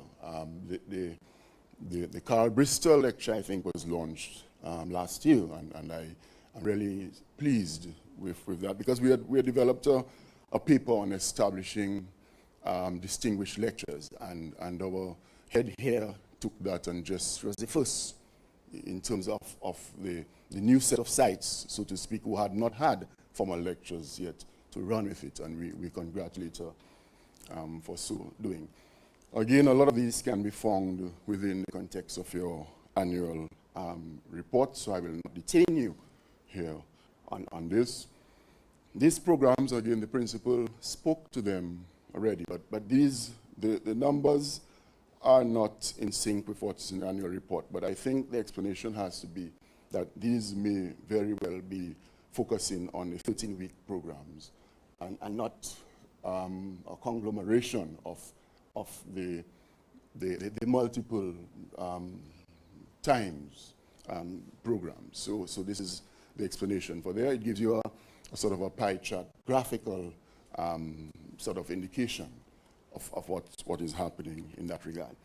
I also think that the principal had listed in her presentation the various exciting programs that we have. We are working in earnest to complete, well, many of them are perhaps 80% complete in the present semester, and hopefully in the new year, we'll have all 44 complete. And this has been done, and I want to compliment the Deputy Director, CPE, Dr. Ian Austin, for working very hard under very difficult conditions. The financial constraint really affects us badly. Our chair spoke to this earlier, but as the principal has said, we remain buoyant, if not in cash, but certainly in terms of our sensibilities of what the open campus can, in fact, achieve for the Caribbean. So I want to thank you very much, folks, for your patience with me. We've just heard from Dr. Francis Evan, Director of Open Campus Countrysides, as he spoke about issues like employee. Thank you very much, colleagues. I would just to remind you, we're at the Grenadian venture to Resort say in that St. George's, Grenada, the third summary installment of the Open Campus our Council colleagues' meeting. presentation could be seen as the I3s, not the singing group for those of you old enough to remember them, but an exhibition of initiative, innovation, but more importantly, impact on our region. And I want to thank my colleagues for coming up here and sharing the work that we do on a day-to-day basis with you. Thank you very much again. Thank you. I do need to finish it up quickly. We have shared with you, colleagues, a little bit about our past, but I don't want to end, and I crave your indulgence for 5 minutes more, Chair. I don't want to end in the past because we are a campus for the future. And therefore, I would like to share very briefly some of the future initiatives that I'd like the region and our members of Campus Council to be aware of as we move into our next phase. And these are the ones that I will focus on briefly. One of the most important things that we are doing operationally and in line with our strategic plan is transitioning into the use of the banner as our enterprise resource planning system. And this, Chair, is a campus-wide initiative that involves every single member of our campus. And I am so proud of that team because people are taking on additional duties, doing things on top of their already heavy workload. And I want to salute here our CIO, Mr. Tommy Chen, for his leadership in this area. His leadership and his followership, because in many ways he had had to also follow along with the implementation team. And you'll see below a few of our implementation team members, all of whom are members of the Open Campus staff from every country across the Caribbean. We have as well the benefit of Miss Beth Lacey, who comes to us with a tremendous amount of expertise in banner implementation. This, sir, is going to revolutionize the way we do business in the Open Campus, as they like to say in other places, from cradle to grave, but from recruitment to graduation. And our students and our staff can expect to see tremendous functionalities that will benefit them, and Vice Chancellor, that will benefit the university as we move out into the world in terms of the flexibility of persons, whether they are in Timbuktu or in Tortola, being able to register and access the University of the West Indies. As I mentioned before, we survive on partnerships, and that is going to be strengthened as we move forward. We have already developed some new partnerships with organizations throughout the region. Here you will see us signing an MOU with the West Indies Players Association and the president, Mr. Wavel Hines. And this is in order to assist our cricketers who live all across the region, and not just the first-class ones that we see on international stage, but those that are just trying to build their lives. And we don't want them to put their lives on hold while they represent us. So this arrangement with WIPA will assist cricketers wherever they are to access virtually or in their countries education, so that when they're finished with cricket, they can still have a life afterwards. There is life after cricket, Professor Beckles. We have also formed a business development unit. This is in line with our strategy of seeking partnerships within the private and public sector. We are actively partnering with chambers of commerce, the most recent one being the Chamber of Commerce and Industry in Antigua and Barbuda. Here we are signing an MOU, particularly very interesting one, with JAMPRO, the training promotion agency of Jamaica. And what they have asked us to do is to put online their export training modules so that small business people, wherever they are able to access these training modules that will enhance their ability to produce a good product for export, because they have not been able to do so. This is a model that will be spread throughout the region, and we're already speaking to the Caribbean trading and promotion agencies to try and expand that to them. We've already spoken about the types of programs, but Chair, we have often been accused in the university of not blowing our own trumpet enough. And the Open Campus has insisted that we're going to get several more trumpeters around the region. This is in fact an actual vehicle. We don't own it because, you know, it's very difficult to pay for it. But we have entered into a relationship with an owner of a vehicle to wrap his vehicle with our promotion and drive around the country of Jamaica. So everywhere that he goes, he will see the Open Campus. And this is not unusual. We have this in Dominica, if I remember rightly. There is one as well. So we're really getting on the road, Vice Chancellor, when it comes to putting the message out there in our countries that the Open Campus is there for them. And of course, we're also getting on the airwaves and virtually. Social media is the way that we can inexpensively reach the widest possible audience. And our marketing and communication division is really moving forward with putting social media as the vanguard for our marketing and attracting the persons that we want to attract. So we have our corporate pages. We also have a page, and I want to point this out, not because it is my page, but because of how it came about. It's called Principal to You, and it came about by a group of 5 young members of staff of the Open Campus coming to me and saying, Principal, we need to know what you're doing. And they set up a Facebook page, a Twitter account, and an Instagram, and I have to walk around and take selfies everywhere. As you can see below here, myself and the, oh well. I thought I had gotten this right, you know, but it's apparently not. But myself and the principal of the St. Augustine campus recently doing a selfie. But this is the way of the new Open Campus. We are going to be on the web, the social media. Every site has put together its Facebook pages, their Twitter accounts. The St. Lucia site has almost gotten to 1,000 likes. Our corporate site has over 4,000 likes. And so we are really getting out there. That is the way that we will be able to access a wider population while keeping it, in essence, relatively inexpensive. And if you would just go down to slide 64 for me, please. Thank you. All right. Wonderful. That is my executive assistant, without whom I could not survive.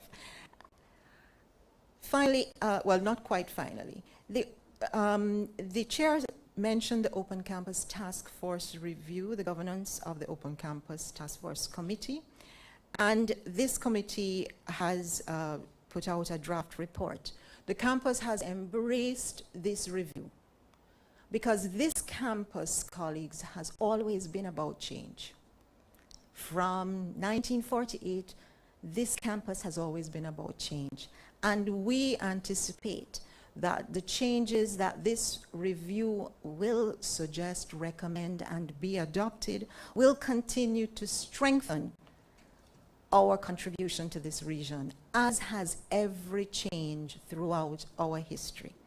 And so we look forward to the recommendations and the implementation so that the Open Campus, with our strong competence in leading outreach, nobody does it better than the Open Campus. And I am not afraid to say that because I have seen it for myself.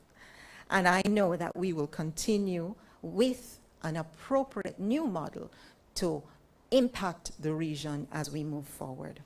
And as I said, Chair, I want to end with hope, but I also want to end in hope.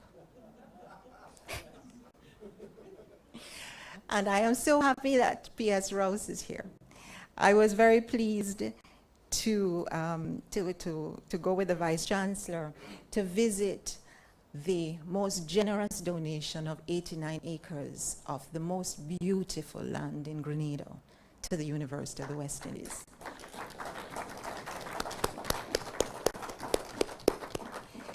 This donation by our host government here today, Grenada, shows us in no uncertain terms the confidence that our governments have placed in this university and the role that we will play in the development of this region.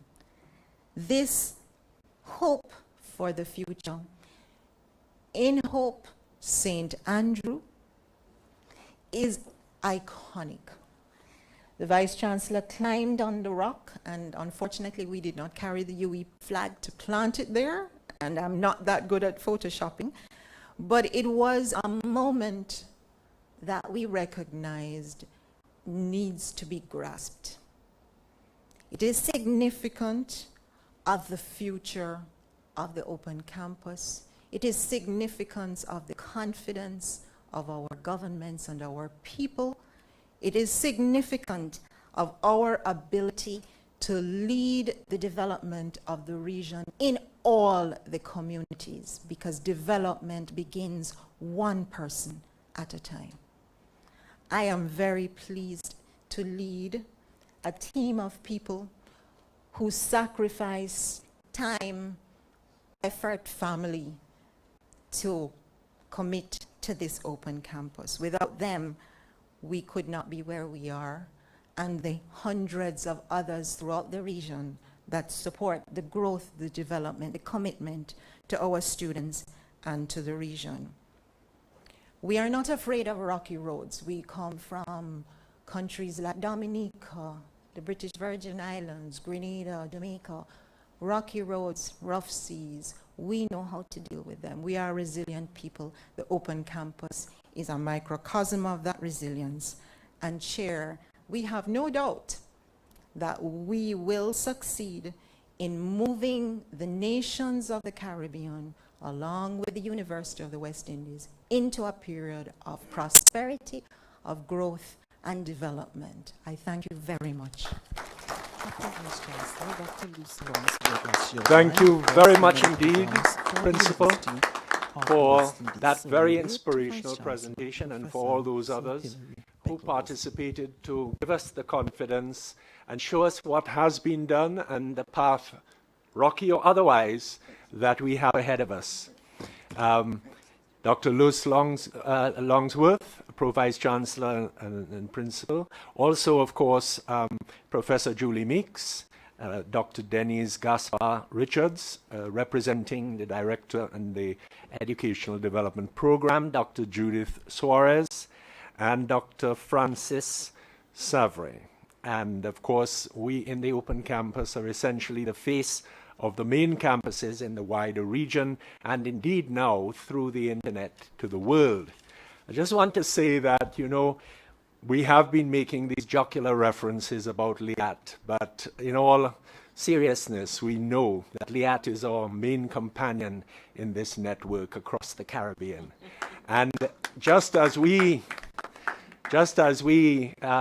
labor under our own problems, let us understand that Liat does too. 22 destinations, 120 landing and takeoffs every day. So that although we do make these little jokes, let us understand that we respect fully our partner in this effort. In the old days, it was the federal boats between the islands, and now Liat keeps us connected. If it was not for them, we really would not be able to operate as effectively as we do in this open campus. And I would like to introduce now somebody who is very much the face of the entire university, not only to the region, but increasingly to the world. He has traveled widely over the last 12 months, and as we have seen, he has climbed over the rocks and across the riverbeds to plant, even if just virtually, a new flag in Grenada, and there are other sites and landmarks in other areas of the open campus will be felt. But I know that he needs no introduction at all, our Vice Chancellor, Sir Hilary Beckles. Thank you so much, Chairman. And through you, I will wish to invite Council to give the Principal another warm round of applause for excellent report. Thank you, Chairman. Minister Garcia, it's good to have you here. Our substantive Chairman, Sir Dwight, who's on his back at home, but as the young people would say, we have your back, Sir Dwight, don't worry. All of our government supporters, representatives who are here, the Chancellor's nominees, my colleagues, the students, very good morning, everyone. I wish to really commend the principals for an extraordinary report. It's not just good, this is extraordinary for so many reasons. It captures, I think, the vision of the open campus and this university. It speaks honestly to the challenges that we are faced with as a region, as a university, and it sets out our projections for the future. It is a report that it is as true as it is strategic, and this is significant because, allow me to say this, no principal, in my judgment, has the kinds of challenges that are faced by the principal of the open campus. In my own time as principal of Cave Hill campus, on a day-to-day basis, while I serve as the Pro-Vice Chancellor of the entire university, on a day-to-day basis, my conversations were primarily with one Minister of Education and one PS. The principal of the open campus has 17 ministers, 17 PSs, and she is required to be in tune with each and every one of them on a day-to-day, week-by-week basis. This is an extraordinary responsibility and duty, and Principal, your report speaks to all of this, and we thank you. The Open Campus has been a great success. There is no doubt that it has been a great success, and this report speaks to that success. It is not without its problems and its challenges.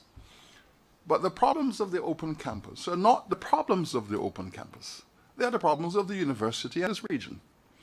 And we draw a very clear line between understanding the problems and the challenges of the Open Campus and the predicaments that are facing our university, our governments, our economies, and this region on the whole on a day-to-day basis.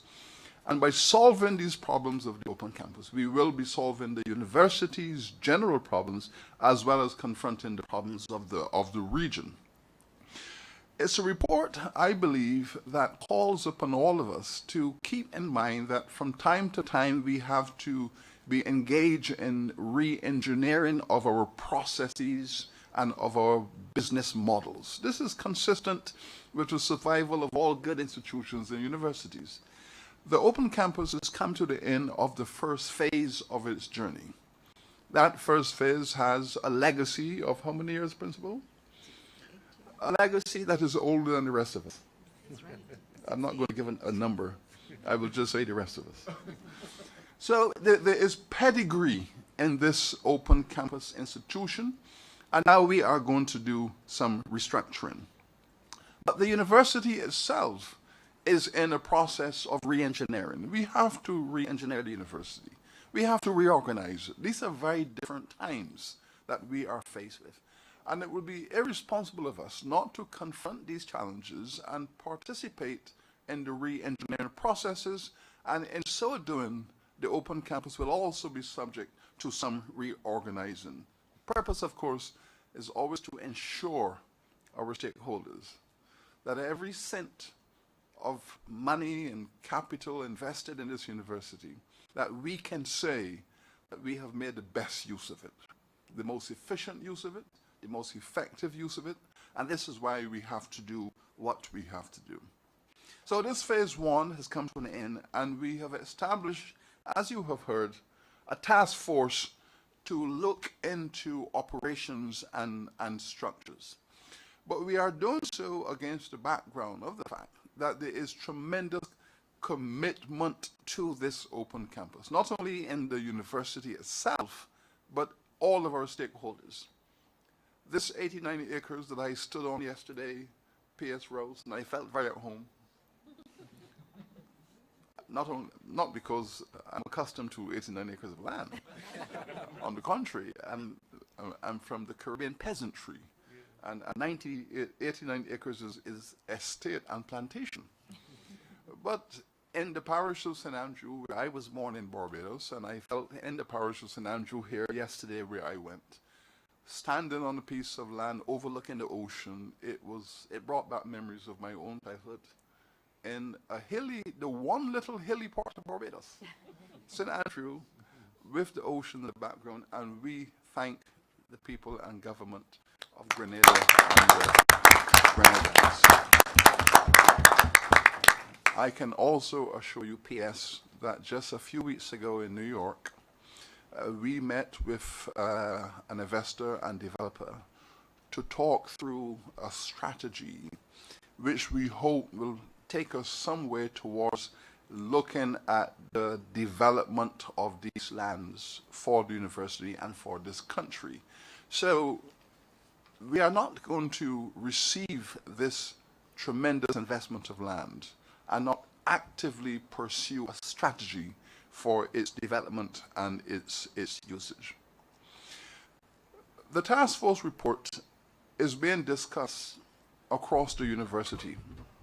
Academic boards are now doing this in seriousness.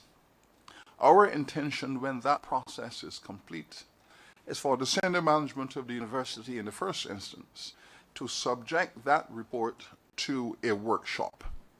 And we will examine every recommendation one by one for the fiscal and financial consequences, implications, and we will go through in detail, not only the senior management, but also with the open campus, how we can then make recommendations to the university council for the restructuring and the reorganization.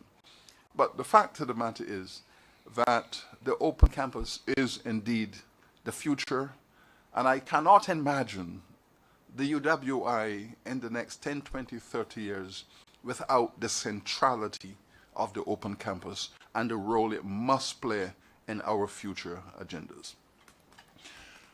We have heard also about how we are going to participate in the structuring and the reorganizing of the tertiary education sector across this region. We are here in the Windward Islands, and as you know, there are detailed conversations taking place in the Windward Islands about capacity building for tertiary education. This is a part of the Caribbean that is probably in greatest need at the moment for the expansion of that capacity for purposes of development. And we are trying to work through, with our governments, a model that can take us forward. It's a typology that will speak to the development of the regional University of the West Indies sector. It will speak to the development of national institutions, national colleges, It will also speak to the role of the international sector in these societies. As I have said, Grenada is probably closest to the formulation of that strategic model. It already has the most vibrant international sector. It already has made the tremendous investment in the University of the West Indies sector, and it is now working through how best to develop the Mary Shaw College as part of the national sector. Our role, PS, is to assist you in developing that model in which all elements will interact, all elements will participate, and work for the betterment of this country and the region. So we imagine then a structure of tertiary provision in which the international, the regional, and the national will interact, be articulated to build capacity and to use resources effectively. The concept of transitioning community colleges into university colleges is just another of the many responses the university has made.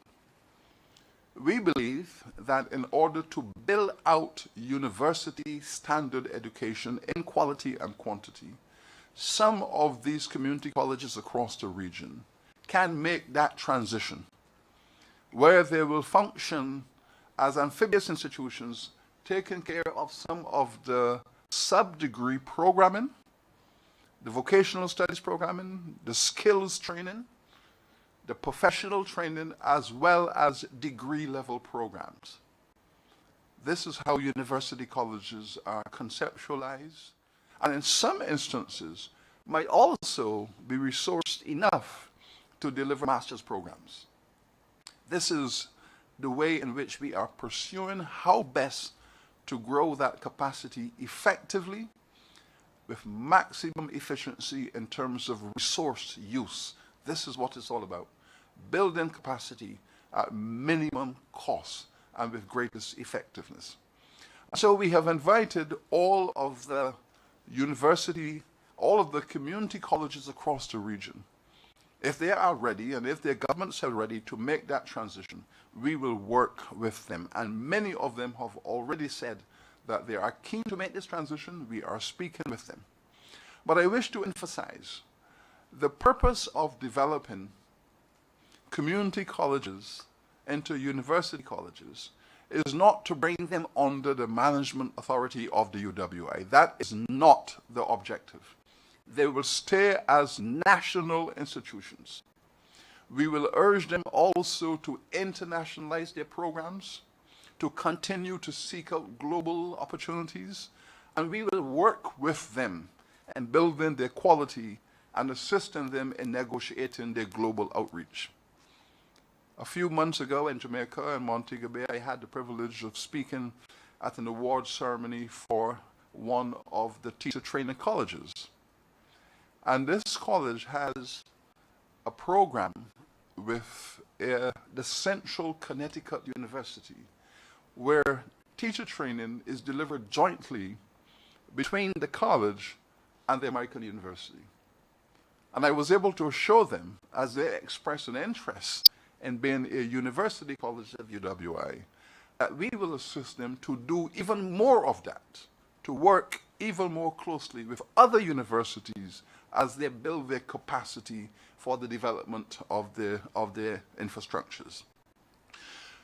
The Open Campus has a role to play in helping with the articulation of these multiple levels of provision. In each of these societies, there will be colleges, university colleges, the Open Campus, and other TLIs. The Open Campus will work also with these institutions to create a seamless relation for students who could move in and out of the Open Campus, into the university college, into the community college, through, in and out, building capacity, under the watchful eye, of course, of the PS of Education, because all of these institutions in every jurisdiction should be answerable to the minister and to the PS, and to work with the minister and the PS in ensuring that there is collaboration across institutional lines. So this is a moment that is calling for even greater momentum as we go forward. This is a moment that is calling for momentum, not incremental change.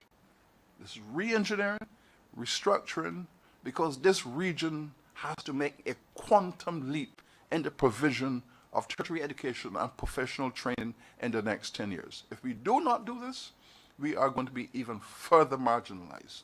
And the only way we're going to get these economies out of this structural recession is to build the capacity to drive forward these economies.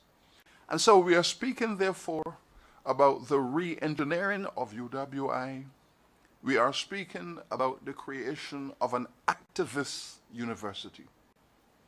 And by an activist university, I'm speaking about a university that is willing to confront and find solutions to the biggest challenges facing our people and to do something about them. And to be seen on a day-to-day basis to be doing something about these major challenges. Many of you would have realized that we established a Zika task force a few weeks ago to get ahead of this epidemic which is coming our way.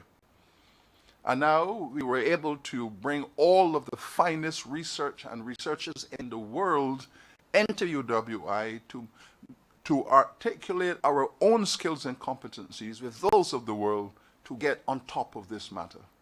And many of you have realized that we have not yet entered the rain season, and we already have an epidemic. And the rain season hasn't yet come. But we are ahead of it. We know what needs to be done. We have the science, we have the methodologies. The university is in a position to help this region to build even more so what the principal has described as resilience. But there will be other task force.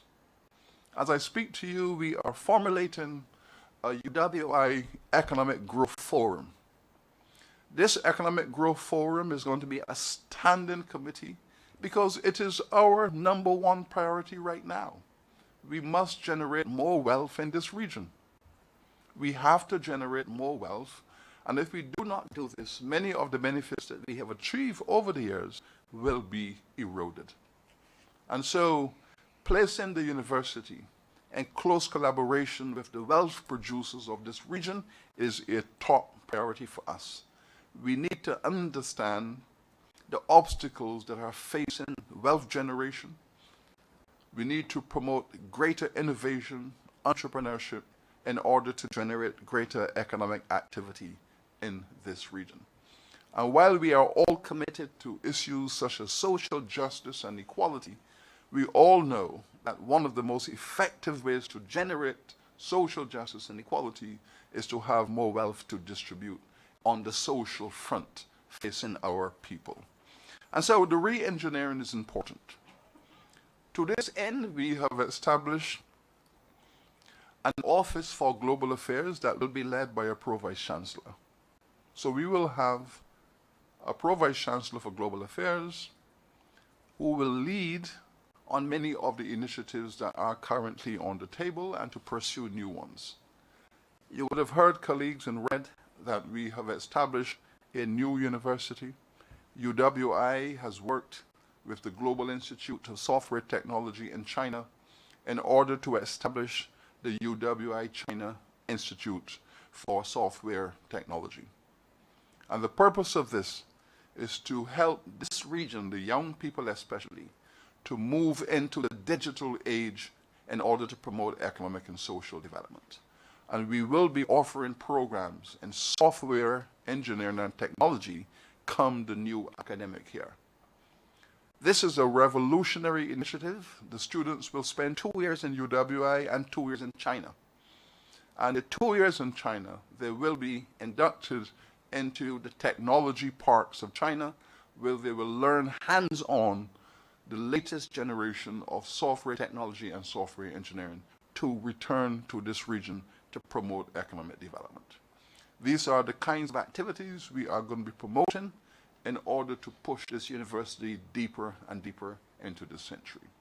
And as you have heard from the principal, the open campus is going to be at the center of all of these regional and global strategies that we are formulating. The Open Campus will take us into China because some of those programs will have to be delivered through the Open Campus. We are also establishing a site of UWI in China, and those programs will have to be beamed across the world using the Open Campus platforms. So we have a tremendous amount of work planned for this Open Campus. It is going to be busier than ever. And we are fortunate that we have a principal who is up to this task and a team of colleagues who have shown their dedication and commitment. And so as I listened to the principal's report, I felt heartened. Here is a great team, a great principal who have shown that they are ready to restructure, to re-energize, and let us go forward. So principal, once again, to you and your colleagues, congratulations. It's an excellent report, and I hope that this time next year we will see even more of it.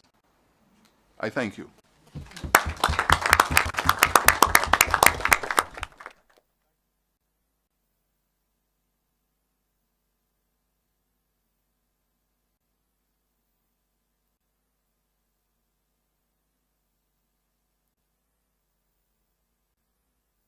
As has been represented by the Vice Chancellor, these are Cs upon which we have some charts already established so that we know roughly where we are going. And the report that we have here, not only is it excellent in the ideas and the achievements that have been undertaken, but also the inspirational photographs themselves. Because it's one thing to read through the text, but it's another thing to see the young people in action in all their various ways, whether in the sports, the wonderful extracurricular activity in each site that has been promoted, and the campus representing along with other campuses. All of this together, very inspirational and also something that will tide us over into the future as we go into the year ahead. And I would like to thank everyone who has participated this morning for their role in giving us that inspiration, that we can move forward with confidence and with a sense of direction, not only for our own 17 sites and our relationship with 17 governments, and as was said, ministers of finance, and battling away with trying to achieve the balances of funds and our ideals, but also ensuring that we have the spirit to go ahead. I also would like to thank the audience, both here and of course with us on a distance. We cannot see them, we just have to imagine that they exist. But certainly I know across the region they have been following, and of course the media. We rely on you tremendously to spread the word of the university. It is on occasions like this that you really understand what is happening. It is really heartening when you see the various avenues that we are involved in and the communities that we are touching. And so I would like to thank the media, and I would like to encourage them to continue to spread that word among the populace. And at this point, I would like to say that we're going to have a break. The public coverage of this is going to end, and after the break, we will be going into the private session and assessing the report, etc. Thank you very much, Vice Chancellor, Principal, and all of your assistants. Thanks. So, on to the end of the first session of the live. Thank you very much, Chair. Just to announce, we'll have a 15-minute coffee break. There are facilities outside through those double doors if one should need them. Thank you. Again, www.uwi.edu.council meetings. And just to mention once again, we are here at the Grenadian by Rex Resort in St. George's, Grenada. The next meeting will be held at St. Augustine in Trinidad. So we thank you so much for joining us.